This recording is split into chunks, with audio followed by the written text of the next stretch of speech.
नमस्कार, मी श्रीनिवास रेणुकदास आज दिनांकमध्ये आपल्या सर्वांचं मी मनपूर्वक स्वागत करतो। आज पुन्हा एकदा एक नवीन विषय घेऊन आपल्या समोर येत असताना खूप आनंद होत आहे। कारण आज दिनांक ही वृत्तवाहिनी प्रथमतः केबलवर अकोल्यामध्ये नेटवर्कमध्ये असताना त्या ठिकाणी वृत्तवाहिनी आपण चालवली। त्यानंतर जसं काल बदलत गेला त्याप्रमाणे आपण अपडेट होत गेलो आणि आता यूट्यूबवर आपण आज दिनांक ही वृत्तवाहिनी या ठिकाणी सुरू आहे आपली। अकोले कट्टाच्या माध्यमातून आपण काही मुलाखती सुरू असतानाच नवरात्रीच्या निमित्तानं वेद क्षेत्रामध्ये उल्लेखनीय काम करणाऱ्या महिलांशी गप्पा आणि चर्चा आपण या नवदुर्गा जागर आदिशक्तीचा या कार्यक्रमामध्ये आपण करणार आहोत। अकोले तालुक्याच्या विविध क्षेत्रामध्ये ज्या महिला सामाजिक ज्यांचं योगदान आहे अशा महिलांना या ठिकाणी आपण या व्यासपीठावर या ठिकाणी बोलावून त्यांच्याशी गप्पा आणि चर्चा करणार आहोत। त्याचबरोबर त्यांनी केलेल्या सामाजिक कामाचा देखील त्या ठिकाणी उलगडा आपण या माध्यमातून करत आहोत। गेल्या 2-3 वर्षांपूर्वी एक मोठं संकट या जगावर आलं। कोरोनासारखं महामारी आपल्यावर या ठिकाणी आली आणि कोरोनाच्या माध्यमातून या ठिकाणी अनेक कुटुंब उद्ध्वस्त झाली। कुणाचा बाप गेला, कुणाची आई गेली, कुणाचा भाऊ गेला, कुणाची बहीण गेली। अनेक कुटुंबावर दुःखाचे डोंगर कोसळले, अनेक कुटुंब उद्ध्वस्त झाली। नवे काही कुटुंबांचा करता गेला आणि ही कुटुंब वाऱ्यावर पडली। मग त्या कर्त्या पुरुषाचे घरातील बायको असेल, मुलं असेल, मुली असतील, ही सगळं वाऱ्यावर गेली। दुःख इतकं होतं की सांगता येणार नाही। इतकं मोठं दुःख या कोरोना कालखंडामध्ये काही कुटुंबांवर आलं, हे दुःख सांगता सुद्धा येणार नाही। परंतु अशा कालखंडामध्ये ज्या महिला विधवा झाल्या, ज्या एकल झाल्या, अशा महिलांच्या मदतीला अकोल्यातील एक कुलकर्णी दाम्पत्य खऱ्या अर्थानं धावून आलं। त्यांनी या एकल महिलांना आधार देण्याचा या ठिकाणी प्रयत्न केला। त्यांच्या मुलांना शासनाचा आधार देण्याचा प्रयत्न केला। आज कुलकर्णी दाम्पत्याच्या प्रयत्नांमुळे राज्यभरामध्ये जवळपास 80,000च्या वर मुलांना आज राज्य सरकारचा, राज्य शासनाचा या ठिकाणी आधार मिळतोय। हे काम खऱ्या अर्थानं इतकं सोपं नव्हतं, परंतु कुलकर्णी दाम्पत्यानं हे करून दाखवलं। हेरंब कुलकर्णी हे संपूर्ण राज्याला आपल्याला माहित आहेत। एक शिक्षण तज्ञ म्हणून त्यांची ओळख आहे। त्यांच्या पत्नी प्रतिमा कुलकर्णी यांनी देखील या ठिकाणी या लढ्यामध्ये खूप मोठं योगदान त्या ठिकाणी दिलं आणि ज्या एकल महिला होत्या त्या खऱ्या अर्थानं त्यांना उभे करण्याचा प्रयत्न कुलकर्णी मॅडम यांनी या ठिकाणी केला। याच प्रतिभा कुलकर्णी आज या ठिकाणी आपल्या आज दिनांकच्या या नवदुर्गा जागर आदिशक्तीचा या कार्यक्रमामध्ये आहेत।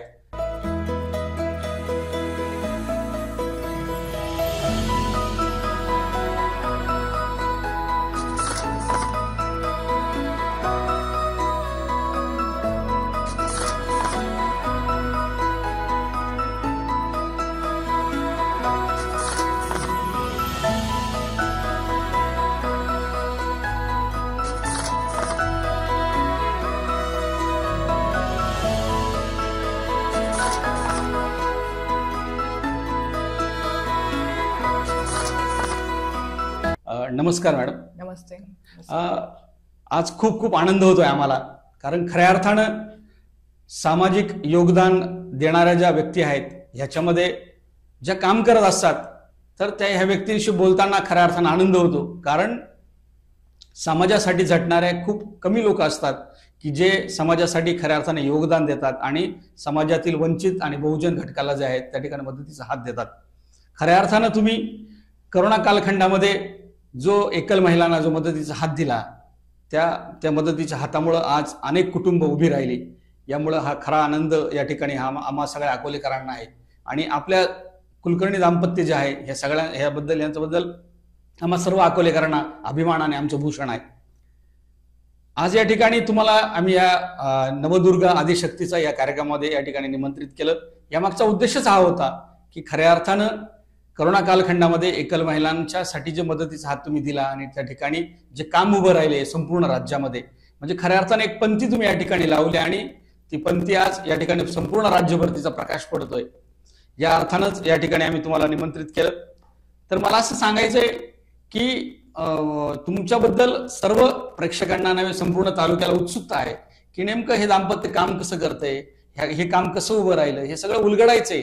हे पुस्तकासारखं या ठिकाणी लोकांच्या समोर येईलच, परंतु आज आपल्या वृत्तवाहिनीच्या माध्यमातून हे लोकांसमोर जावं हा खरा त्यामागचा उद्देश आहे. त्याच्यातून अनेकांनी प्रेरणा घ्यावी आणि हे काम पुन्हा या ठिकाणी जोमानं उभं राहावं हा खरा त्यामागचा उद्देश आहे. तर वहिनी मला असं सांगा की तुमचं मूळ गाव कोणतं आणि तुमचं प्राथमिक, माध्यमिक आणि महाविद्यालयीन शिक्षण हे नेमकं कुठं झालं? नमस्कार सर्वांना.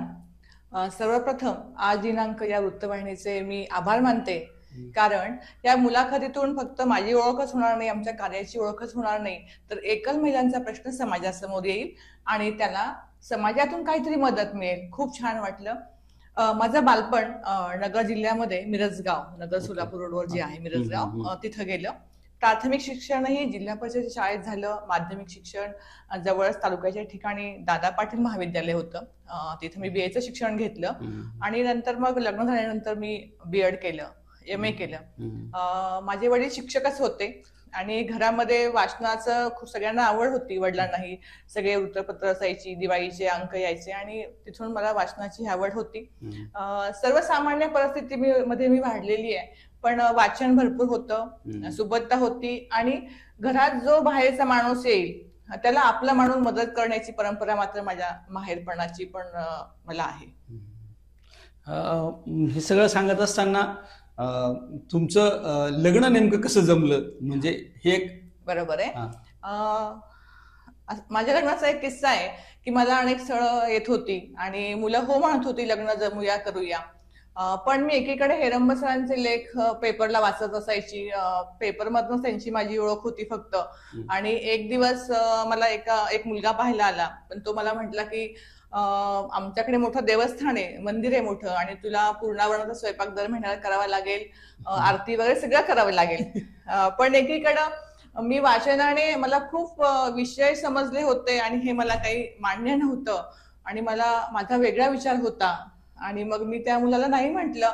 तिथे एक तेव्हा माझे नातेवाईक बसले होते, त्यांना असं जाणवलं की हिच्या विचाराचा एक मुलगा आपल्याकडे आहे आणि मग त्यांनी माझ्या वडिलांना विचारलं की प्रतिमासाठी माझ्याकडे एक मुलगा आहे, पण त्याने मात्र 5वा वेतन आयोग नाकारलेला आहे आणि तो समाजासाठी काम करणारा मुलगा आहे, तुम्हाला चालेल का? आणि माझे वडील त्या बाबतीत आम्हाला स्वातंत्र्य देणारे होते आणि हेरम सर मला पाहायला आले, आमच्या गप्पा झाल्या आणि मग मी त्यांना होकार दिला. अशा प्रकारे आमचं लग्न जमलं. खऱ्या अर्थानं ज्यावेळेस 7वा वेतन आयोग हेरम सरांनी नाकारला आणि ते खऱ्या अर्थानं हेरम कुलकर्णी हे नाव त्यावेळेस खऱ्या अर्थानं चर्चेत आलं, कारण ते वात्रटिकांच्या माध्यमातून लोकांमध्ये चर्चेत होतेच, परंतु या निमित्तानं ते नाव खऱ्या अर्थानं चर्चेत आलं. पण मग तुम्हाला असं वाटलं नाही की हा माणूस विद्रोही आहे आणि एकूणच सगळ्या विरुद्ध प्रवाहानं चालणार आहे, मग याच्याशी आपलं जमेल का नाही जमेल, हे कसं, ही मानसिकता कशी तयार झाली तुमची? तेव्हा माझं वय जास्त नव्हतं, पण मला असा माझ्या पुढचा भविष्याचा विचार माझ्या मनात अनेकदा यायचा की ह्या माणसाशी लग्न केल्यानंतर आपल्याला ना परदेशवारी होणार, ना 4 व्हीलर स्वतःची असणार, ना मोठा बंगला, ना काही असणार. पण मला मात्र विचारांशी आणि एक प्रकारे सामाजिक बांधिलकी असणाराच नवरा पाहिजे होता आणि मलाही पुढे ह्यातच काम करायचं होतं, हे माझं ध्येय होतं. आमचे विचार जुळत गेले आणि त्याच्यामुळे मग पुढं असं आमचं काम चालू झालं. खऱ्या अर्थानं त्यानंतर जे प्रतिमा कुलकर्णी हे जे नाव कधी चर्चेत आलं, तर ज्यावेळेस अकोल्यामध्ये चिरेबंदीवर एक बाल आनंदवाडी ज्यावेळेस सुरू झाली आणि मग ही बाल आनंदवाडी सुरू झाली, तिची चर्चा सुरू झाल्या गावामध्ये, वेगवेगळे प्रयोग त्या बालवाडीत होत होते आणि पालकांमध्ये एक चर्चा व्हायची की नाही बाल आनंदवाडी सुरू झाली आहे. पालकांची गर्दी त्या चिरबंदीच्या परिसरामध्ये सकाळी 10च्या दरम्यान दिसायला लागली आणि हे सगळं एक वातावरण अकोल्यामध्ये शहरामध्ये त्यावेळेस सुरू झालं आणि प्रतिमा कुलकर्णी हे नाव खरं त्यावेळेस चर्चेत आलं. तर हा खरा बाल आनंदवाडीचा जो हा प्रयोग तुम्ही ज्यावेळेस केला, ही नेमकी संकल्पना मनामध्ये कशी आली आणि नेमका हा बाल आनंदवाडीचा जो प्रवास आहे तो नेमका कसा कसा होत गेला आणि ती बाल आनंदवाडी नेमकी बंद का पडली, ही खरं उत्सुकता लोकांना आहे, काय नेमकं त्याच्यावर? माझा मुलगा चारवा हा 3-4 वर्षाचा झाला आणि मी ठरवलं तिला जवळच्या शाळेमध्ये आपण बालवाडीमध्ये त्याला आपण घालूया. अनेक शाळांमध्ये गेले पण मला काही मनासारखं तिथे वाटेना आणि त्यांना त्या इतर शाळांना मला काही नावं ठेवायची नाहीयेत पण घोकमपट्टी नको होती मला. मुलांना आकलन किती झालंय, ते बोलतात कशी, खेळतात कशी, त्यांची कल्पनाशक्ती काय आहे याच्यावरती बाल शिक्षणामध्ये खरं तर काम व्हायला हवंय. आणि त्याच वेळेस मी रमेश पानसे यांची ग्राममंगल संस्था जवळून पाहिली होती. मी डहाणूलाही गेले होते, आयण्यालाही गेले होते आणि बाल शिक्षणाची बरीचशी पुस्तकं वाचली होती आणि माझ्या कल्पनेतली बालवाडी मला निर्माण करायची होती. म्हणून मग मी ती बाल आनंदवाडी सुरू केली. खूप मजेचा काळ होता तो, उत्साहाचं चैतन्याचं तेव्हा वातावरण होतं. माझ्या शिक्षिकाही माझ्यासोबत 4 शिक्षिका, 2 मदतनीस आणि 200-250 मुलं असायची. आमचं स्नेहसंमेलन छान व्हायचं. मुलांना आम्ही विटा कशा तयार होतात, आपलं घर कसं बनतं किंवा जे जीवन व्यवहार जो असतो, किसणे, मळणे, काढणे, सगळं शाळेमध्ये करायचो. रांगोळी काढायला द्यायचो. वेगवेगळे कृतीशील उपक्रम आम्ही घ्यायचो आणि तिथे खूप मजा यायची. वेगळ्या पद्धतीचा प्रयोग होता तो आणि तो मी 10 वर्ष सक्सेस केला. पण जेव्हा माझा चिरेबंदीवर आमचा वाडा होता, त्याचे खण खराब झाले, तो मोडकळीला आला, पडण्याच्या अवस्थेत आला आणि मग अशा वेळेस माझ्याकडे काही एवढं मोठं इन्फ्रास्ट्रक्चर नव्हतं की मी शाळा भाड्याच्या ह्याच्यामध्ये मोठी जागा घेऊन सुरू करेल. तेव्हा मग मी ती हिंद सेवा मंडळाचं जे ज्ञानवर्धिनी हे एक युनिट आहे, त्यांना मी ती मुलांसह शिक्षकांसह बालवाडी मर्ज केली. त्याबद्दल त्यांना कोणतीही मी पूर्वाट घातली नव्हती किंवा माझ्या काही अटी त्यांना मी हे केल्या नव्हत्या आणि अशा प्रकारे मग तिकडं मुलं आणि माझ्या शिक्षिका मी मर्ज केल्या.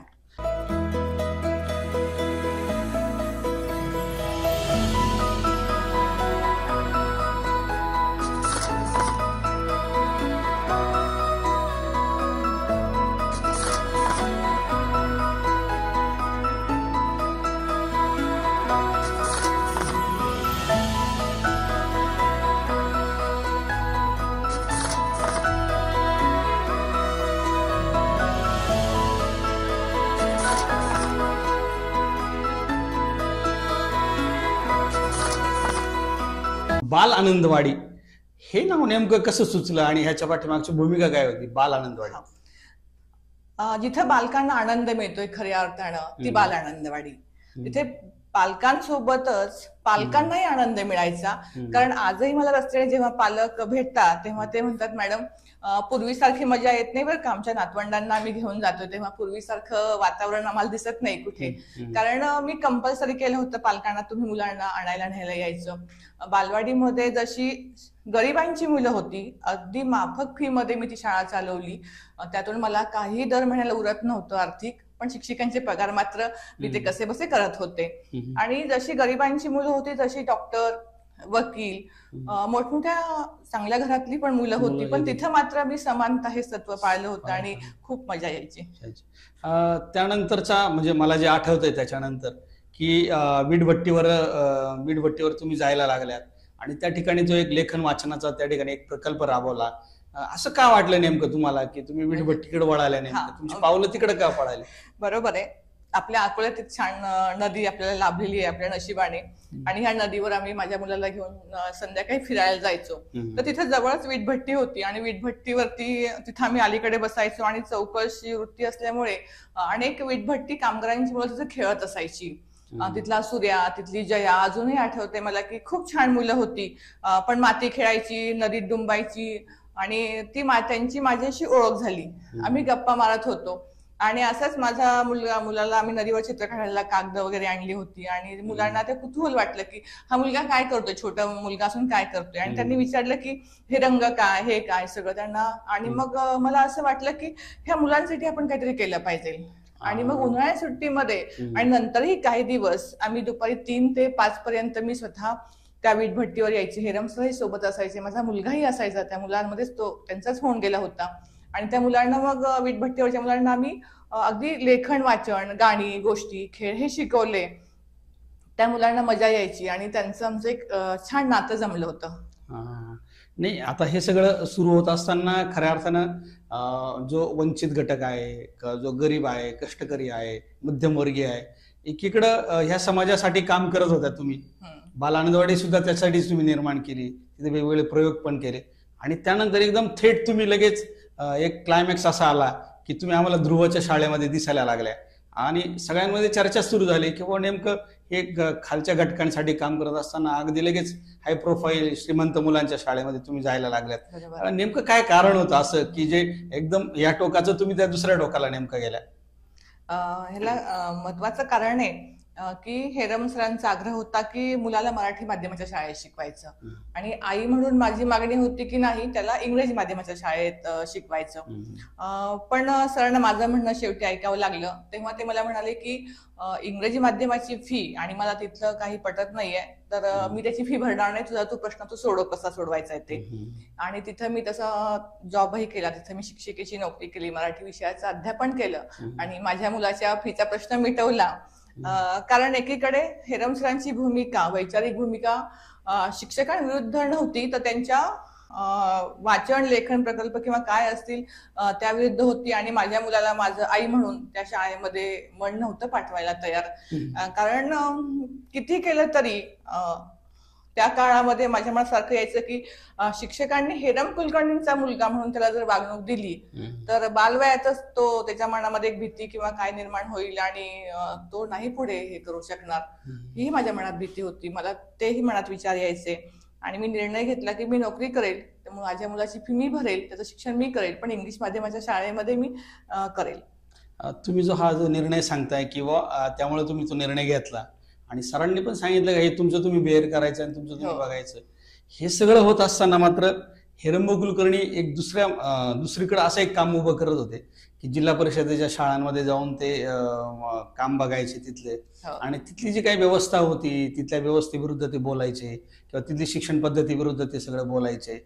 आणि मग हे सगळं होत असताना हेरम सरांचा किंवा कुलकर्णी मॅडमचा मुलगा ध्रुवच्या शाळेमध्ये शिकतोय त्यावेळेस अशी एक टीका त्यांच्यावर होत होती की तुम्ही एकीकडे तर जिल्हा परिषदेच्या शाळांचं गुणवत्ता सांगतायत आणि तुमची मुलं मात्र ध्रुवमध्ये शिकतायत. ह्या टीकेला तुम्ही नेमकं कसं तोंड त्यावेळेस दिलं?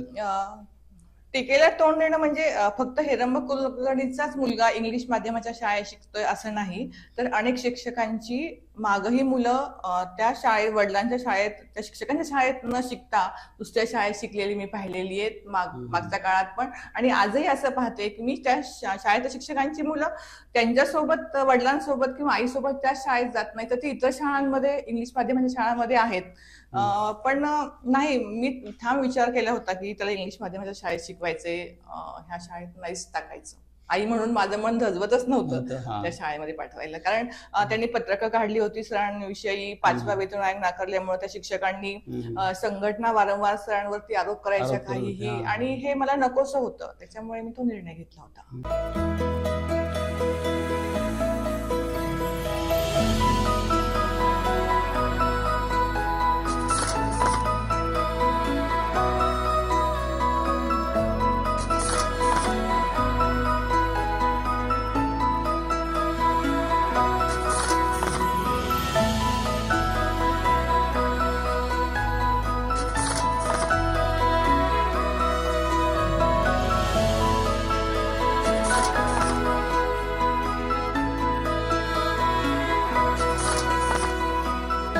आता एकीकडे बालानंदवाडीमध्ये तुम्ही काम करत असताना तिथले जे पालक होते त्यांच्याशी तुम्ही इंटरॅक्शन होत होतं, पालकांबरोबर तुम्ही बोलायच्या, तिथले त्यांचे प्रश्न समजून घेत होत्या किंवा तिथले वेगवेगळे प्रयोग त्यांच्याशी बोलत होत्या. हे सगळा तिथला जो अनुभव बालानंदवाडीचा आणि नंतर दुसरीकडे ध्रुवमध्ये तुम्ही स्वतः शिक्षिका म्हणून काम करत होत्या, तर ध्रुवमधला तुमचा नेमका काय अनुभव होता? नेमका एक शिक्षिका म्हणून मी मुलांना नेहमी माझं एक असं होतं की मी तिथे स्टोरी मॅमच म्हणून ओळखली जायची. कारण दर शुक्रवारी मुलांना मी गोष्टी सांगायचे. मला गोष्टी सांगायला आवडतं आणि ते माझं एक कौशल्य आहे. आणि कोणताही धडा शिकवताना मी फक्त प्रश्न उत्तर पाठांतर करून घेत नव्हते, तर त्याच्यामध्ये अगदी पंडित रमाबाईंचा धडा असेल, तुकारामांची अभंगवाणी असेल, संत जनाबाई असेल, ह्याचं सगळं ते त्यांच्या डोळ्यासमोर, मुलांच्या डोळ्यासमोर चित्रण उभं राहायचं आणि ती मुलं एकरूप होऊन जायची. पण तिथला अनुभव माझा चांगला आहे शिक्षिका म्हणून, कारण ती मुलांना मराठी विषयाचा तास म्हणलं की ती वाट पाहत असायची. तिथला माझा अनुभव चांगला आहे शिक्षिका म्हणून. तुम्ही सांगताय की तिथला अनुभव खूप चांगला आहे. मग हे सगळं सुरू होतं, सगळ्या गोष्टी सुरू होत्या आणि त्यानंतर पुढचा जो कालखंड आला, करोना आला आणि करोनाचा कालखंड आल्यानंतर एक वेगळंच पूर्ण जग थांबलं. पूर्ण जग थांबलं आणि असं थांबलं की काय झालं काय कोणालाच काही समजत नव्हतं. बरोबर आणि काही कुटुंबांवर म्हणजे दुःखाचे इतके मोठे डोंगर बरोबर कोसळलेले आहे. होते. आणि अशा सगळ्या कालखंडामध्ये अनेक कुटुंब उद्ध्वस्त झालेली आपण पाहिली. आणि ही सगळं सुरू असताना काही कुटुंब वाऱ्यावर पडली. म्हणजे काही महिला ज्या होत्या म्हणजे घरात पुरुष गेल्यामुळं त्यांची मुलं बाळं वाऱ्यावर पडली होती. महिलांना सैरभैर झाल्या होत्या, काय करावं समजत नव्हतं. आणि एकूणच सामाजिक परिस्थिती जर आपण सगळी बघितली तर त्या महिला अत्यंत वेगळ्या प्रश्नामध्ये त्या गुंतलेल्या होत्या किंवा त्यांच्यापुढे वेगळे प्रश्न निर्माण झाले होते. आणि मग हे सगळ्या कालखंडामध्ये हे सगळं सुरू असताना मात्र तुम्ही करोनाचा कालखंड संपत होता, म्हणजे संपला होता आणि हे सगळं झालेलं होतं.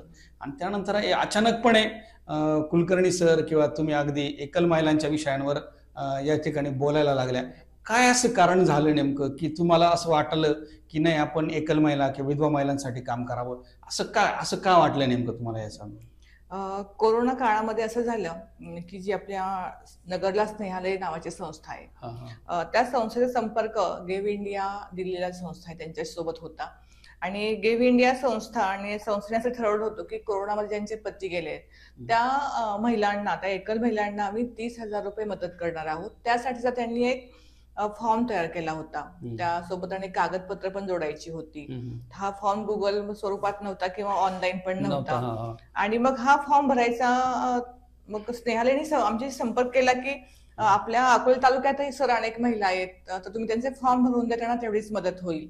आणि मग दोघांनी असं ठरवलं की ते फॉर्म आपण भरायचे. हे फॉर्म आता कोरोनामध्ये सगळीकडे बंद वातावरण होतं, कोणी बाहेर जायचं नाही, काही नाही, महिलांनी कोणी बाहेर पडायचंही नाही, आपणही जायचं नाही. मग अशा वेळेस हेरम सरांचे अनेक कार्यकर्ते, मदत करणारे लोक होते तालुक्याच्या ठिकाणी. त्यांना आम्ही ते फॉर्म व्हॉट्सअपवर पाठवले. त्यांची तुम्ही गावात झेरॉक्स काढून घ्या आणि तुमच्या गावात कोरोनामध्ये ज्याचा मृत्यू झालाय ज्या पत्नीला हे फॉर्म नेऊन द्या आणि कागदपत्र आमच्याकडे तुम्ही भरून आणून द्या. आणि मग असं करता करता हे फॉर्म भरताना आम्हाला महिना दीड महिना झाला आणि थोडंसं वातावरण निवळलं. तेव्हा त्या विधवा महिला, एक महिनाही झाला नाही पतीला जाऊन, अशा महिला आमच्याकडे फॉर्म घेऊन यायच्या.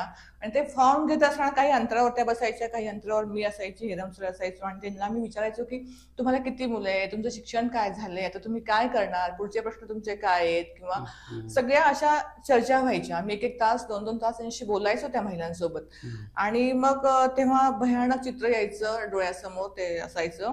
रात्री रात्री आम्हाला झोप पण यायची नाही हे ऐकून. आणि खूप मोठा प्रश्न होता. आणि मग अशा प्रकारे आम्ही जवळजवळ 250 फॉर्म भरून घेतले त्या महिलांचे. आणि 250 मधल्या जवळजवळ 69 महिलांना पैसे मंजूर झाले. 22 लाख रुपयाची रक्कम होती. आम्ही त्या महिलांना वितरण पण नंतर केलं. पण हे वितरण करताना इतकं वाईट वाटलं. त्या महिला सगळ्या 70 महिला समोर आल्या.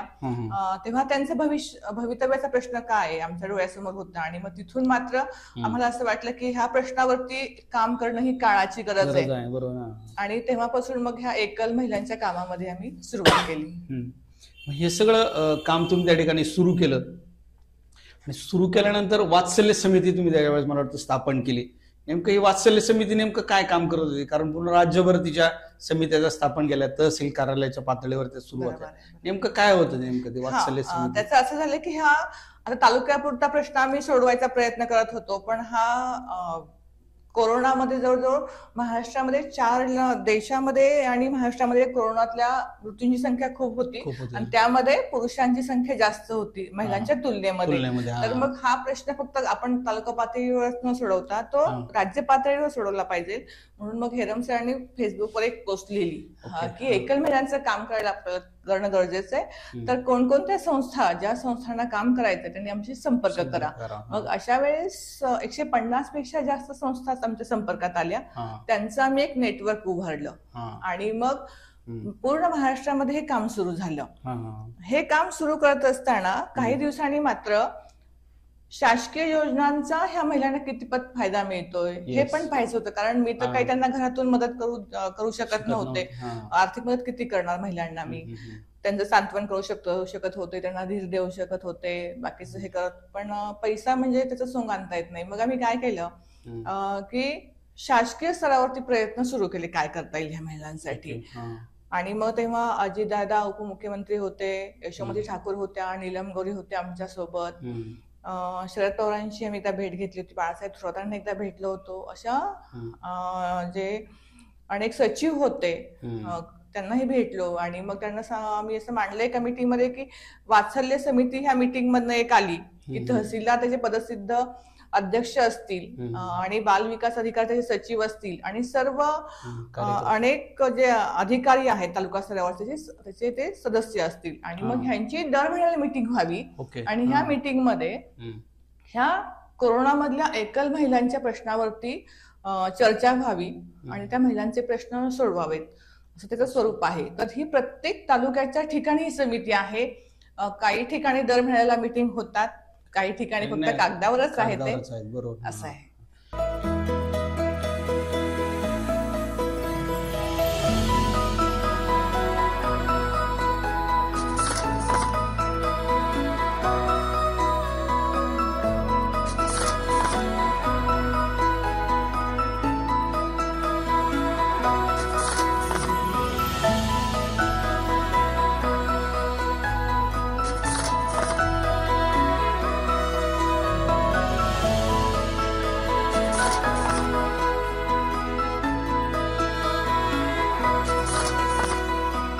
मग हे वात्सल्य समिती स्थापन झाली आणि त्याच्यानंतर खऱ्या अर्थानं एक म्हणजे एक चळवळ किंवा दोन माणसं काय करू शकतात याचं एक उदाहरण अख्ख्या राज्यासमोर आलं.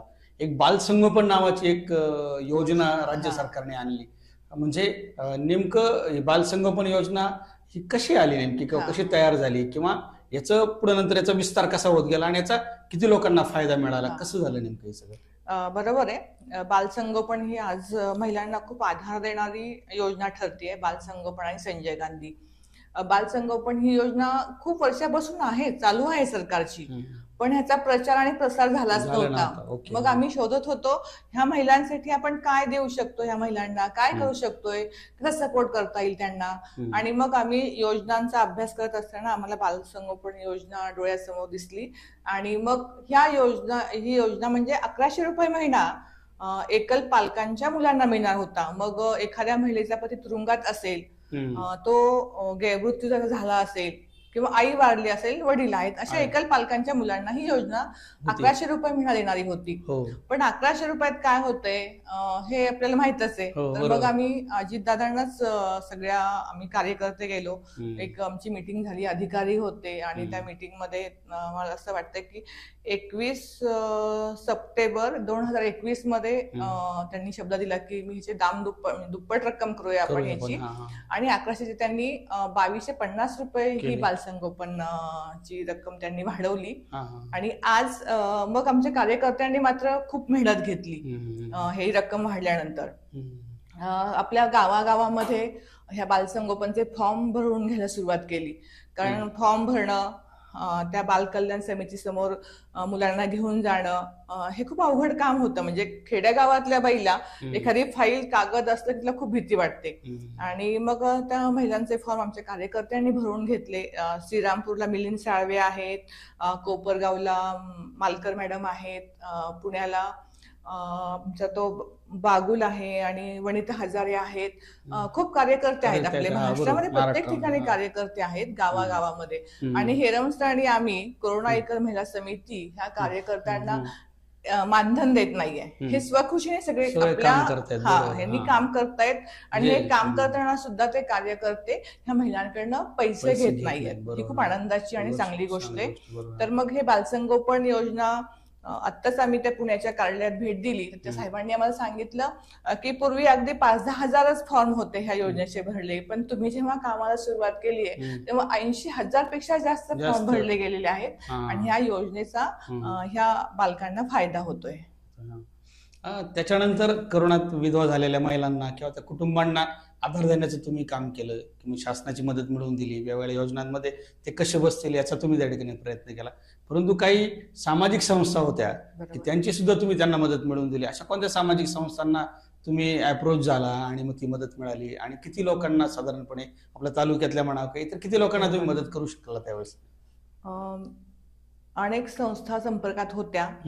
त्यामध्ये अंजली दमानिया यांची JM फाउंडेशन आमच्या संपर्कात आलं आणि हिरम सरांनी सांगितलं की ह्या एकल महिला आहेत, त्यांच्या मुलांच्या शिक्षणाचा प्रश्न बिकट आहे. कारण काही मुलं इंजिनिअरिंगला होती, काही दुसरे कोर्सेस करत होती, त्याची फी बाकीची होती आणि कोरोना काळात वडील गेले, दवाखान्याचा कर्ज वाढलेले, लोकांचे हातूसने पैसे घेतलेले आणि महिलांना नवऱ्याचं कर्ज फेडावं का रोजचा खर्च भागवावा ही भ्रांत होती आणि त्या फी भरू शकत नव्हत्या. मग असं समजलं कार्यकर्त्यांकडून आम्ही ऑनलाईन मिटिंग व्हायची कार्यकर्त्यांची महाराष्ट्र आमच्या राज्य लेवलला आणि मग असं सुरू म्हटलं की ह्या मुलांची शिक्षण थांबली आहेत. मग JM फाउंडेशनने गुगल फॉर्म तयार केला आणि आमच्या महिलांचे आम्ही एकल महिलांचे फॉर्म भरून घेतले आणि 64 लाखाची मदत त्या JM फाउंडेशनने आमच्या महिलांच्या मुलांची फी भरण्याकरता केली आणि अनेक मुलांचं शाळेत न जाणं थांबलं आणि आता ती मुलं रेग्युलर जात आहेत, त्यांचं शिक्षण चालू आहे आणि अनेक महिलांचे आम्हाला फीडबॅक येतात की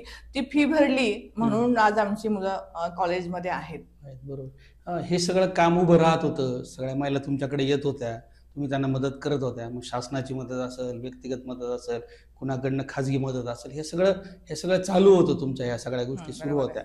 परंतु एकीकडं दुसरी एक सामाजिक परिस्थिती अशी होती की काही ठिकाणी म्हणजे काही महिला खूप कमी वयाच्या होत्या की म्हणजे कुणाचा म्हणजे त्यांचं लग्न 6 महिने झालेलं होतं, कुणाचं वर्ष झालेलं होतं किंवा एकच मुलगा होता, काही महिला गर्भवती होत्या.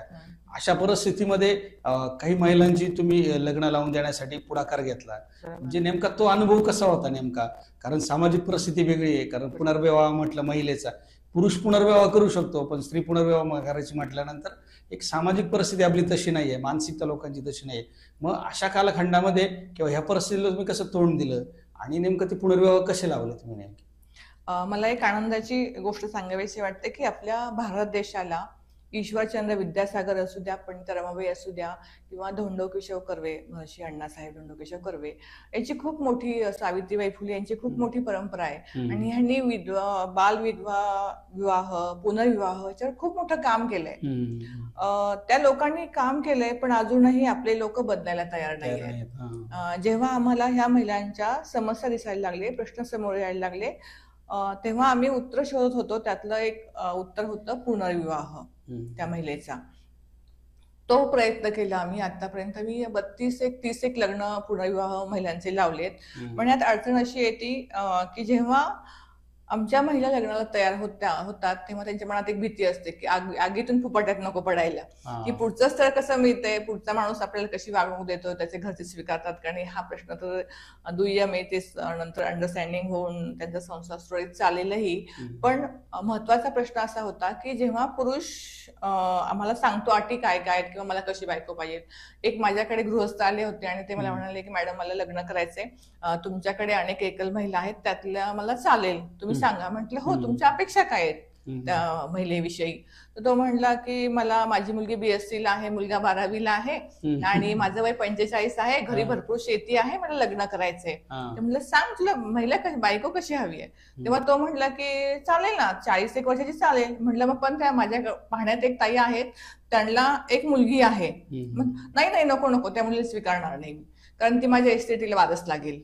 तिचे प्रश्न काय? म्हणजे जेव्हा एखादी महिला हे काम करताना असं दिसतं की महिला या खूप संवेदनशील आहेत आणि त्या जुळवून घेतात पटकन, पण पुरुष लवकर स्वीकारत नाहीत की त्यांची मुलं. हा प्रश्न मोठा आहे आणि अनेक महिलांना मुलं आहेतच, त्याच्यामुळे तिथेही अडचण येते. आणि काही तर ठिकाणी असं होतं की ह्या महिलांचे बालविवाह झालेले आढळतात मला, अनेक मुलींचे. आणि मग ह्यांचं वय, मुलींचं वय 28, 30, 32, 33 असतं आणि ह्यांच्या मुली 11वी 12वी आलेल्या असतात. म्हणजे तेव्हा ह्यांना असं वाटतं की आपली मुलं तर लग्न करायच्या वयात येत आहेत आणि आपण कसं लग्न करायचं, हे पण प्रश्न येत आहेत. आणि घरचे आपल्याला काय म्हणतील. काही ठिकाणी तर असं होतं की त्या मुलींच्या घरचेच म्हणतायत की आता तू नको लग्न करू, तुझ्या मुलीचं लग्न करायचंय, कशाला तुला एकटीच तू आयुष्य काढ, आम्ही तुला सांभाळू हे करू. असं पण चित्रण एकीकडे दिसतं मला ते.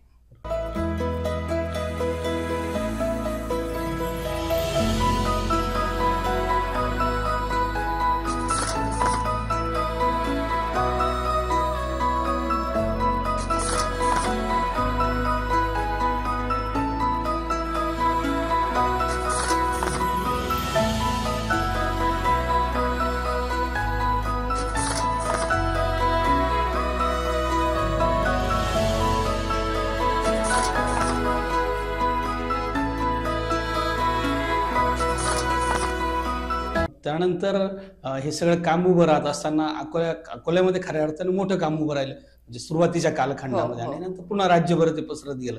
तर अकोल्यामध्ये असं एक उदाहरण तुम्ही या ठिकाणी उभं करून दाखवलं लोकांना, की कांचन शिंदे नावाची महिला, जिचे पती करोनामध्ये गेले होते आणि तिचं घर बांधून अकोलेकरांनी तिचं घर पूर्ण बांधून दिलं.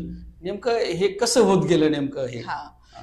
कोरोना नंतर परिस्थिती निवडली होती, सगळेजण घराच्या बाहेर पडले होते आणि हेरम सर चालले होते रस्त्याने असेच तिकडे आमचं घर असल्यामुळे, आणि त्यांनी पाहिलं की एक फ्लेक्सचं घर आहे आणि तिथं 2 मुली आंघोळ करतायत छोट्याशा, बाहेरून हे सगळं दिसतंय.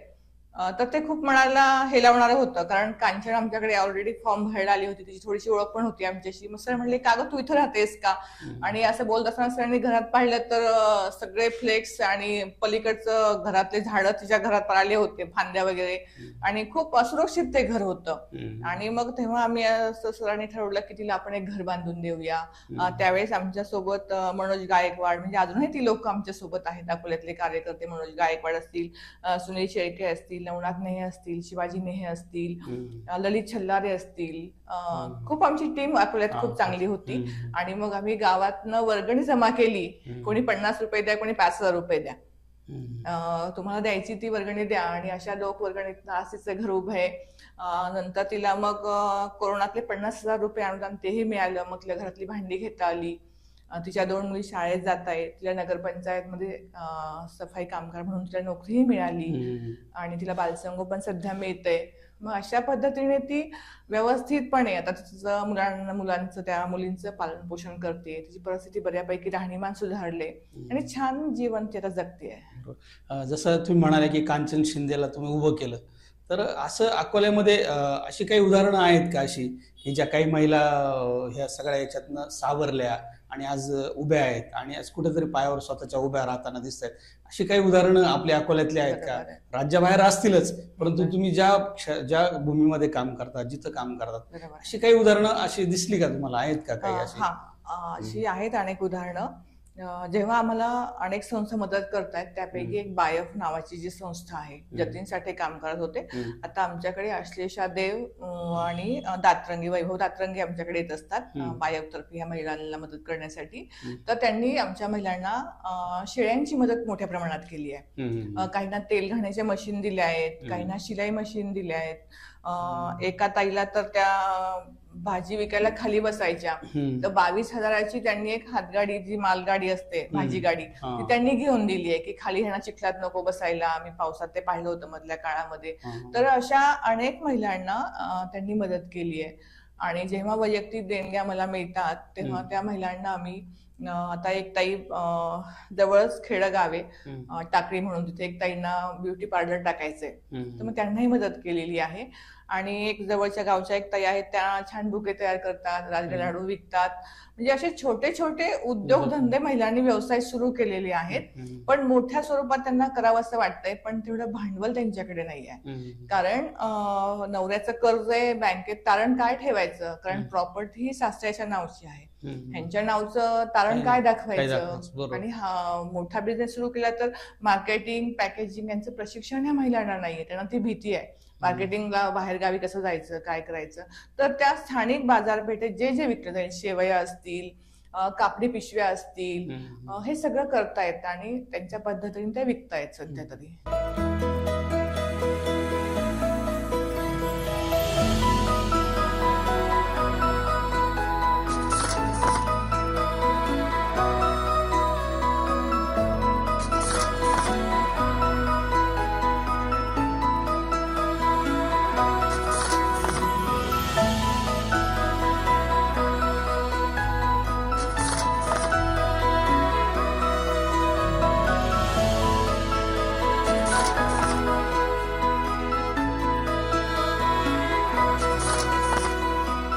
असे काही प्रश्न तुमच्या निदर्शनास आलेत का की बुवा हे विधवांचे प्रश्न मार्गी लावत असताना की खूप मोठं दुःख त्यांच्यावर आहे, आणि म्हणजे ह्या सगळ्या दुःखामध्ये जसं तुम्ही सांगितलं आर्थिक प्रश्न आहेत किंवा उदरनिर्वाहाचे प्रश्न आहेत, याच्या व्यतिरिक्त आणखी असे काही प्रश्न तुमच्या निदर्शनास आले की जे खूप गंभीर आहेत आणि त्याची दखल घेण्याची गरज आहे किंवा त्यात काहीतरी करण्याची गरज आहे, असे काही प्रश्न तुमच्या समोर आलेत का या सगळ्या बरोबर ह्याच्यातनं? आहे. कारण तुमच्या संपर्कात खूप महिला या ठिकाणी येत होत्या, वेगवेगळे प्रश्न तुमच्याकडे त्या सांगत होत्या. अशा ह्याच्यात कालखंडामध्ये तुम्हाला काही असे काही प्रश्न जाणवले का ते खूप गंभीर आहेत, समाजानं त्याच्याकडे लक्ष देण्याची गरज आहे, असे असे कोणते प्रश्न जाणवले? बरोबर आहे. आता ह्या महिलांसोबत मी 4 वर्ष झालं काम करतेय, 2-4 वर्ष झालं. तर आपल्याकडे अनेक लोकांवरती रूढी परंपरांचा खूप मोठा पगडा आहे की ह्या एकल महिलांचा आम्ही जेव्हा हळदी कुंकू घेतो तेव्हा त्या महिला जेव्हा मनोगत मांडतात किंवा आम्ही तिथं खेळ घेतो, स्पर्धा घेतो महिलांच्या, खूप एकरूप होतात त्या. पण शेवटी आमचा एक कार्यक्रम असतो की प्रत्येकीने कोणत्याही विषयावर चिठ्ठी उचलायची आणि बोलायचं. मग त्या चिठ्ठ्या अशा असतात की माझी मुलं, माझं घर, माझा नवरा, म्हणजे माझ्या आठवणी, चांगला प्रसंग, वाईट प्रसंग, अशा चिठ्ठ्या असतात त्या. तर अनेक जणी वाईट प्रसंग सांगताना सांगतात की आता आम्हाला जेव्हा विधवापण, आमचा नवरा गेला, विधवापण आले, तेव्हा मी लग्नाला एका ठिकाणी गेले होते, तिथे मला हळद लावू दिली नाही. किंवा जेव्हा औक्षण, माझ्याच मुलाचं औक्षण करायचं असतं तेव्हा मला नाही औक्षण करता येत. म्हणजे त्या ती बाई शेतात दिवसभर कष्ट करते, भाजी विकते, तिचा पैसा त्या मुला शिक्षणाला चालतो, तुम्हाला घरात खर्चाला पैसा चालतो, पण त्या बाईचं औक्षण तुम्हाला चालत नाही. मग हे पण प्रश्न त्या महिलांना खूप भेडसावत असतात, त्यांना वाईट वाटतं. अनेकदा कधी कधी असं होतं की मुलांच्या शाळेत पालक सभा असते किंवा कुठेतरी कार्यक्रम असतो, लग्न कार्य असतं आणि ती ताई छान आवरते, पण तिथे गेल्यानंतर मग बायकांच्या अरे हिचा नवरा तर गेला, हिने आज गजरा लावलाय, छान साडी नेसते. म्हणजे हे प्रश्न आपल्या दृष्टीने खूप हे वाटतात, कमी महत्वाचे वाटतात, पण त्यांना रात्र रात्र झोप येत नाही की ती बाई आपल्याकडे कशी पाहत होती की आपण आवरले म्हणून. बरोबर. पण तिला दुसरीकडे असं वाटत असतं की माझा मुलगा, माझ्या मुलासोबत मी शाळेत जाते, दुसऱ्या मुलांचे पण आया छान नटून येतात, आवरून येतात, तसं मी पण आलं पाहिजे, माझ्या मुलांना मी अशी कशी वाटेल गावंढळपणे गेली तर. म्हणून ती तो एक प्रश्न हे राहण्याचा आहे वाटतो मला. दुसरा असा मोठा प्रश्न आहे की रोजगार निर्मितीचा. ह्या महिलांकडे शिक्षण कमी आहे, कारण हे आता मी जेव्हा त्यांचे फॉर्म आणि योजनेसाठी भरून घेतो तेव्हा अनेक महिलांचं नाव रेशन कार्डवर नाही आहे, काहींना तर आधार कार्ड पण नाही आहेत आणि त्या आर्थिक साक्षर नाहीयेत. नवऱ्याचे व्यवहार त्यांनी कधीही बारकाईने पाहिले नाहीयेत, कोणाला उसने पैसे दिलेत आणि कोणाला उसने दिलेत ते पण त्यांना माहित नाहीयेत. आणि हे प्रश्न रोजगाराचा तर खूप मोठा प्रश्न आहे. मुलांचे शिक्षण आहेत, पुढे कसे करायचे, त्यांचे वारस नोंदीचे प्रश्न मोठे आहेत, दीर भाया सासरे असतील ते पण प्रश्न मोठे आहेत. म्हणजे एकूण ह्या महिला सगळ्या अडचणीत आहेत, पण आला दिवस त्या ढकलतायत, मुलांसमोर त्या उभ्या आहेत, पण त्याच्या पाठीमाग खूप मोठमोठे प्रश्न आहेत. तसं नाही, हे सगळं तुम्ही प्रश्न या ठिकाणी मला सांगितले, बरोबर आहेत, हे प्रश्न आहेत. परंतु विधवा महिला म्हटली, एकल महिला म्हटली की समाजाकडे, तिच्याकडे पाहण्याचा जो दृष्टिकोन असतो तो थोडासा वेगळा आहे. कारण आपली जी सामाजिक परिस्थिती जी आपली आहे ती खऱ्या अर्थानं वेगळी आहे. मग अशा परिस्थितीमध्ये आपण ज्या काही बदलापूर सारख्या ज्या घटना बघतो किंवा कलकत्त्यासारखी आपण घटना बघतो, तर असा काही त्रास त्या महिलांना होतो का, किंवा मग त्यातून नेमकं कशा सावरतात, नेमकं काय होतं नेमकं? खूप महत्वाचा प्रश्न आहे सध्याच्या परिस्थितीला अनुसरून. ज्या माझ्याकडे ताई येतात त्यातल्या अनेक तरुण मुली आहेत, त्यांना रात्री कधी कधी फोन पण येतात, कोणाचे मुलांचे ह्याचे फोन पण, ते मला सांगतात पण. आणि मग अशा वेळेस आम्ही तो नंबर ब्लॉक करायला सांगतो किंवा त्या ताईला सांगतो की तू लक्ष देऊ नको तुझ्याकडे, आणि काही गंभीर असेल, तो काही बोलला असेल किंवा काही झालं असेल तर आपण बघू, म्हणजे काय करायचं ते कायदेशीर मार्गाने आपण बघूया. असे प्रकार होतात आणि घडलेले पण आहेत अनेक ठिकाणी. त्या संदर्भातला अजून एक समस्या आहे की ह्या महिलांना ॲनिमियाग्रस्त होतात ह्या महिला, म्हणजे खाणं जेवणच जात नाही त्यांना, आणि मग खाणं कमी गेल्यामुळे अशक्तपणा येतो, ह्या चिडचिडेपणा करतात. त्यानंतर हे सगळं काम उभं राहत असताना अकोल्यामध्ये खऱ्या अर्थानं मोठं काम उभं राहिलं, म्हणजे सुरुवातीच्या कालखंडामध्ये, आणि नंतर पुन्हा राज्यभर ते पसरत गेलं.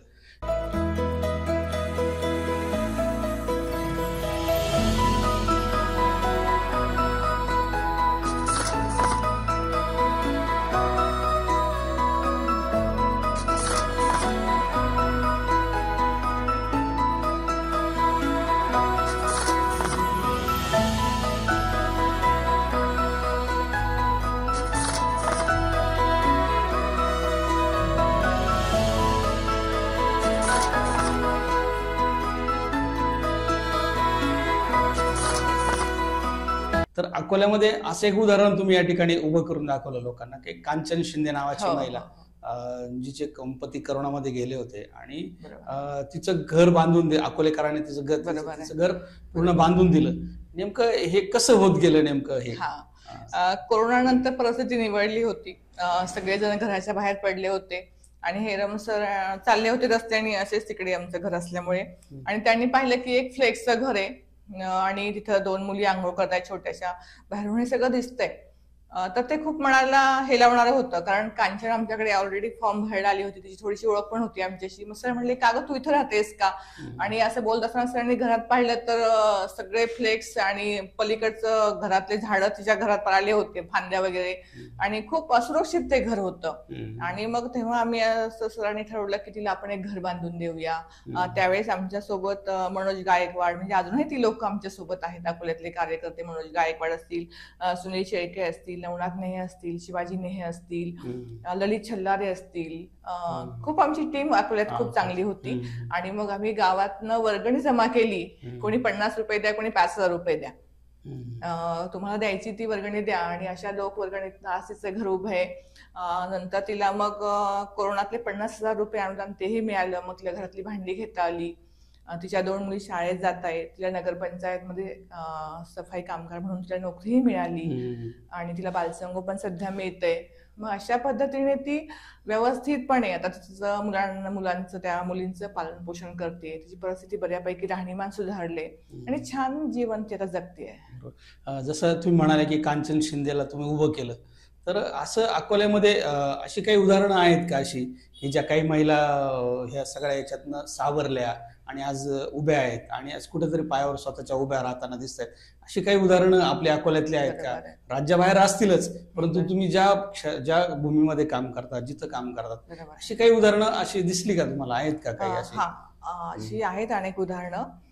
जेव्हा आम्हाला अनेक संस्था मदत करतायत, त्यापैकी एक बायफ नावाची जी संस्था आहे, जतींसाठी काम करत होते. आता आमच्याकडे आश्लेषा देव आणि दातरंगी, वैभव दातरंगी आमच्याकडे येत असतात बायफ तर्फे या महिलांना मदत करण्यासाठी. तर त्यांनी आमच्या महिलांना शेळ्यांची मदत मोठ्या प्रमाणात केली आहे. काहींना तेल घाण्याचे मशीन दिले आहेत, काहींना शिलाई मशीन दिले आहेत. एका ताईला तर त्या भाजी विकायला खाली बसायच्या, तर 22,000ची त्यांनी एक हातगाडी, जी मालगाडी असते भाजी गाडी, ती त्यांनी घेऊन दिली आहे की खाली ह्यांना चिखलात नको बसायला. आम्ही पावसात ते पाहिलं होतं मधल्या काळामध्ये. तर अशा अनेक महिलांना त्यांनी मदत केली आहे. आणि जेव्हा वैयक्तिक देणग्या मला मिळतात तेव्हा त्या महिलांना आम्ही, आता एक ताई जवळच खेडगाव आहे टाकळी म्हणून, तिथे एक ताईंना ब्युटी पार्लर टाकायचंय, तर मग त्यांनाही मदत केलेली आहे. आणि एक जवळच्या गावच्या एक ताई आहेत, त्या छान बुके तयार करतात, राजगिरा लाडू विकतात. म्हणजे असे छोटे छोटे उद्योगधंदे महिलांनी व्यवसाय सुरू केलेले आहेत, पण मोठ्या स्वरूपात त्यांना करावं असं वाटतंय, पण तेवढं भांडवल त्यांच्याकडे नाही आहे. कारण नवऱ्याचं कर्ज आहे बँकेत, तारण काय ठेवायचं, कारण प्रॉपर्टी ही सासऱ्याच्या नावची आहे, ह्यांच्या नावचं तारण काय दाखवायचं. आणि हा मोठा बिझनेस सुरू केला तर मार्केटिंग, पॅकेजिंग यांचं प्रशिक्षण ह्या महिलांना नाहीये. त्यांना ती भीती आहे मार्केटिंगला, बाहेर गावी कसं जायचं, काय करायचं. तर त्या स्थानिक बाजारपेठेत जे जे विकलं जाईल, शेवया असतील, कापडी पिशव्या असतील, हे सगळं करतायत आणि त्यांच्या पद्धतीने ते विकतायत सध्या तरी. ही सगळं काम उभं राहत आहे, सगळ्या गोष्टी तुम्ही प्रयत्न करतायत या सगळ्या याच्यामध्ये. असे काही प्रश्न तुमच्या निदर्शनास आलेत का की बुवा हे विधवांचे प्रश्न मार्गी लावत असताना की खूप मोठं दुःख त्यांच्यावर आहे, आणि म्हणजे ह्या सगळ्या दुःखामध्ये जसं तुम्ही सांगितलं आर्थिक प्रश्न आहेत किंवा उदरनिर्वाहाचे प्रश्न आहेत, याच्या व्यतिरिक्त आणखी असे काही प्रश्न तुमच्या निदर्शनास आले की जे खूप गंभीर आहेत आणि त्याची दखल घेण्याची गरज आहे किंवा त्यात काहीतरी करण्याची गरज आहे, असे काही प्रश्न तुमच्या समोर आलेत का या सगळ्या? कारण तुमच्या संपर्कात खूप महिला या ठिकाणी येत होत्या, वेगवेगळे प्रश्न तुमच्याकडे त्या सांगत होत्या.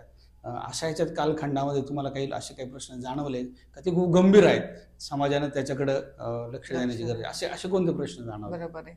आता ह्या महिलांसोबत मी 4 वर्ष झालं काम करतेय, 2-4 वर्ष झालं.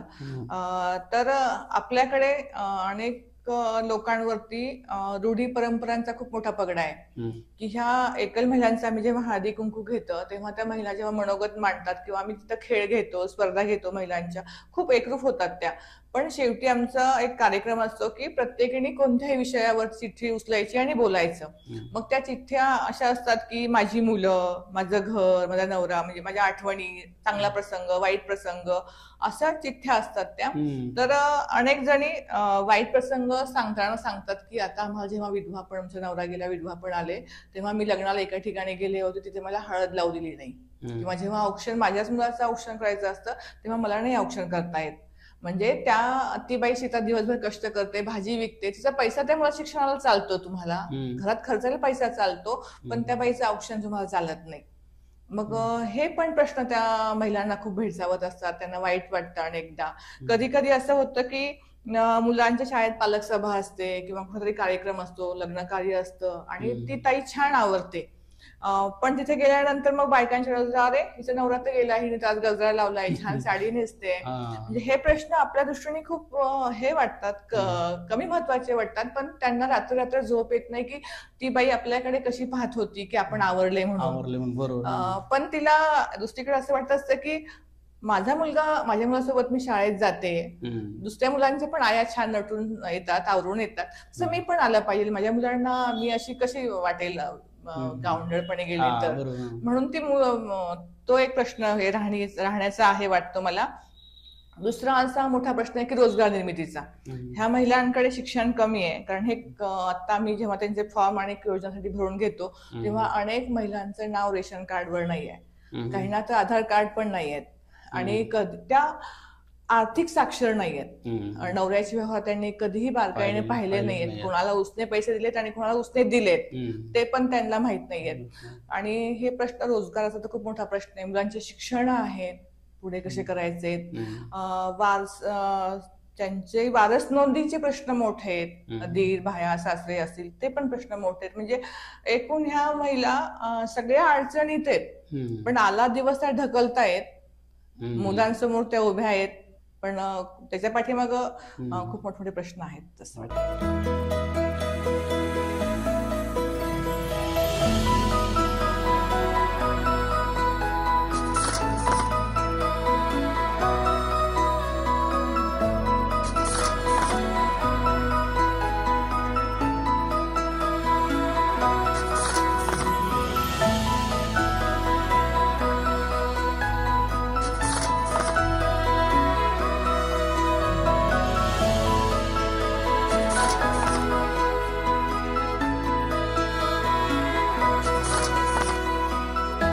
नाही, हे सगळं तुम्ही प्रश्न या ठिकाणी मला सांगितले, बरोबर आहेत, हे प्रश्न आहेत.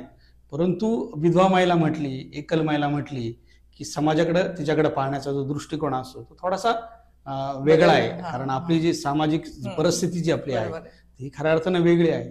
मग अशा परिस्थितीमध्ये आपण ज्या काही बदलापूर सारख्या ज्या घटना बघतो किंवा कलकत्त्यासारखी आपण घटना बघतो, तर असा काही त्रास त्या महिलांना होतो का, किंवा मग त्यातून नेमकं कशा सावरतात, नेमकं काय होतं नेमकं? खूप महत्वाचा प्रश्न आहे सध्याच्या परिस्थितीला अनुसरून.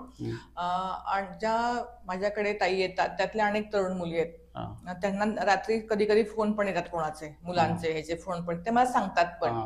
आणि मग अशा वेळेस आम्ही तो नंबर ब्लॉक करायला सांगतो किंवा त्या ताईला सांगतो की तू लक्ष देऊ नको तुझ्याकडे, आणि काही गंभीर असेल, तो काही बोलला असेल किंवा काही झालं असेल तर आपण बघू, म्हणजे काय करायचं ते कायदेशीर मार्गाने आपण बघूया. असे प्रकार होतात आणि घडलेले पण आहेत अनेक ठिकाणी.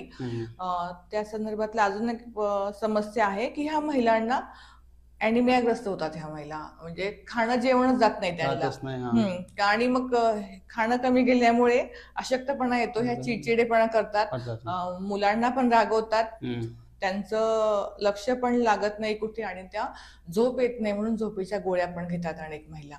तर ह्या 1-2 वर्षात मला समाधान असं वाटतं की ह्या महिलांशी बोलत असताना हा प्रश्नही समोर आला आणि त्यांच्या झोपेच्या गोळ्या मला कमी करता आल्या. हे खूप चांगलं काम झालं माझ्या हातून सध्या तरी. त्यांच्या आरोग्याचे प्रश्न पण आहेत, म्हणजे ह्या न जेवण्यामुळे, वेळेमुळे किंवा ह्याच्यामुळे हे असं होतं. हे सगळं म्हणजे एकल महिलांसाठी तुम्ही काम करत असताना हे सगळं काम पुढे जात आहे. पण अलीकडेच तुम्ही अकोल्यामध्ये कार्यालय पण या ठिकाणी सुरू केलंय, तिथं साऊ असं त्या कार्यालयाला नाव दिलंय. म्हणजे काय संकल्पना आहे नेमकी साऊची, आणि काय नेमकं कसं काम चालतं नेमकं त्या? आपण सावित्रीबाईंना विसरून किंवा त्यांना हे करून पुढे जाऊ शकत नाहीत महाराष्ट्रातलं. त्यांनी एवढं मोठं काम केलंय आपल्यासाठी. तर आम्ही कोरोना एकल समिती ही आमची पहिल्यांदा असं नाव होतं. आम्ही जे युनिट होतं आमचं नेटवर्क होतं त्याला नाव होतं कोरोना एकल महिला समिती. कोरोनातल्या महिलांसाठी आम्ही खास करून काम केलं. त्यांना 50,000 शासनाने मदत दिली. त्याचे ऑनलाईन फॉर्म भरायचे होते ते मिळवून दिले. सगळ्यांचे बालसंगोपनचे फॉर्म झाले. संजय गांधी झालं. वेगवेगळ्या संस्थांकडून त्यांना मदत पण झाली. पण हे करत असताना ह्या कोरोना एकल महिलांसोबत आम्हाला इतरही विधवा महिला भेटायला यायच्या. एक जण म्हणायचे माझ्या नवऱ्याने आत्महत्या केली आहे, कोणी म्हणायचं माझ्या नवऱ्याचा हार्ट अटॅकने मृत्यू झालाय, कोणी म्हणायचं हे असं. तर मग आम्ही ठरवलं की कोरोना एकल महिलांचं दुःख जेवढं आहे तेवढंच ह्या महिलांचं पण, ह्या पण विधवाच आहेत. मग आम्ही साऊ हे नाव दिलं. सावित्रीबाईंना ज्योतिबा प्रेमानं साऊ म्हणायचे आणि मग हे साऊ नाव माझ्या मनाला खूप भावलं आणि म्हटलं आपण साऊ एकल महिला समिती हेच नाव देऊ.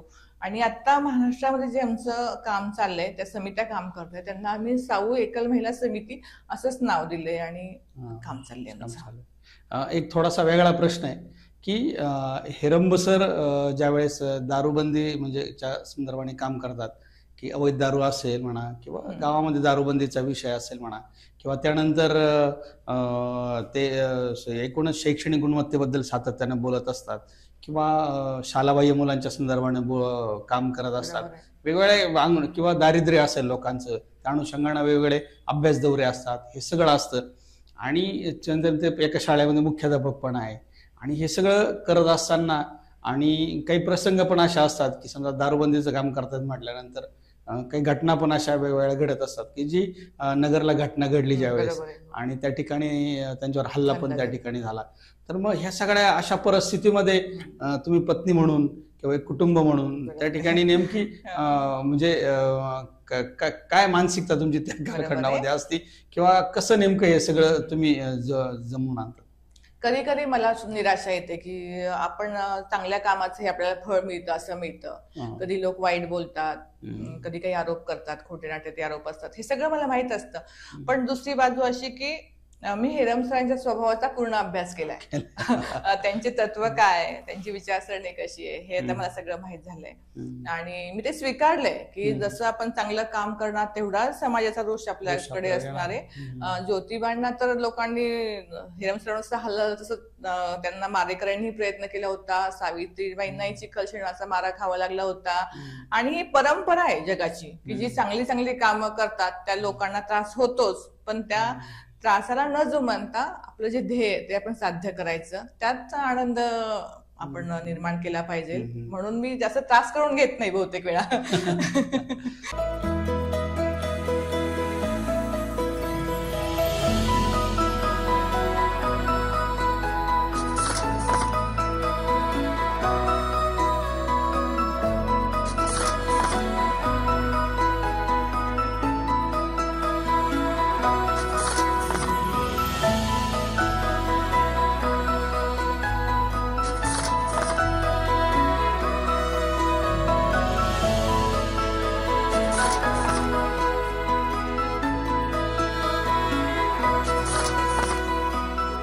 शेवटचा प्रश्न आपण या ठिकाणी करू आणि आपण समारोप करूया की हे सगळं काम उभं राहत आहे एकल महिलांसाठीच. तर साऊ नावाची संस्था पण तुम्ही स्थापन केलेली आहे.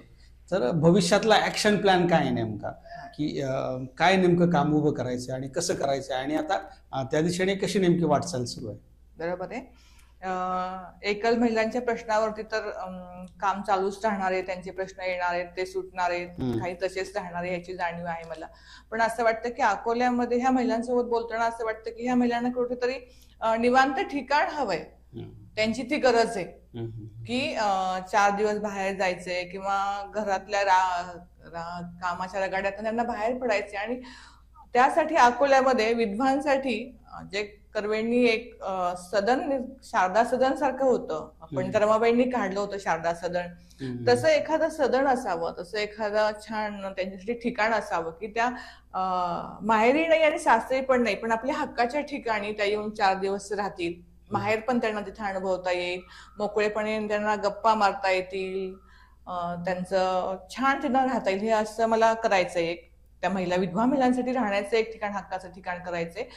दुसरं की पुढच्या वर्षामध्ये 2 वर्षामध्ये अनेक महिलांना स्वतःच्या पायावर रोजगारासाठी त्यांना निर्मिती करायची, रोजगार निर्मिती, व्यवसायासाठी त्यांना मला तयार करायचंय आणि हा प्लॅन आहे माझा. बरोबर. ओके. खऱ्या अर्थानं तुम्ही जे विजन घेऊन किंवा जो संकल्प घेऊन या ठिकाणी पुढे जातात, या सर्व संकल्पांना किंवा या सगळ्या कार्याला तुमच्या आज दिनांकच्या माध्यमातून मी या ठिकाणी सलाम करतो आणि या ठिकाणी तुमच्या या सर्व कार्याला मी या ठिकाणी आज दिनांकच्या सर्व प्रेक्षकांच्या वतीनं शुभेच्छा देतो आणि भविष्य काळामध्ये आणखी उत्तरोत्तर एकल महिलांसाठी तुमच्याकडनं काम उभं राहावं, अनेक कुटुंब त्या ठिकाणी महिला उभ्या राहाव्यात, स्वतःच्या पायावर उभ्या राहाव्यात आणि जे म्हणून जे काही तुम्हाला करता येईल त्याच्यासाठी तुम्हाला या ठिकाणी करता यावं, अशीच अपेक्षा या आजच्या या नवदुर्गा जागर आदिशक्तीच्या या कार्यक्रमाच्या निमित्ताने या ठिकाणी मी करतो आणि खऱ्या अर्थानं एकल महिलांसाठी तुम्ही जे काम उभं करत आहात, हे खरं अकोलेकरांच्या सगळ्या अकोलेकरांना सगळ्यांना आपल्याबद्दल किंवा कुलकर्णी दाम्पत्याबद्दल किंवा तुमच्याबद्दल खऱ्या अर्थानं खूप अभिमान आहे, स्वाभिमान आहे आणि भूषण आहे आमच्या सगळ्यांचं. खऱ्या अर्थानं हेरम सर असतील, तुम्ही असाल, खऱ्या अर्थाने एक सामाजिक काम या अकोल्यामध्ये सामाजिक वातावरण निर्माण करण्याचं या ठिकाणी काम करत आहात. तर त्याबद्दल मी पुनश्च एकदा आपलं अभिनंदन करेल आणि आपल्या भावी कार्यासाठी आपल्या ठिकाणी शुभेच्छा देईल. तुम्ही या ठिकाणी आमच्या या विनंतीला मान देऊन या ठिकाणी आलात आणि आमच्या या चर्चेमध्ये, या गप्पांमध्ये सहभागी झालात, त्याबद्दल मी आपलं पुनश्च एकदा स्वागत आणि आभार मानतो आणि या ठिकाणी थांबतो. धन्यवाद. धन्यवाद.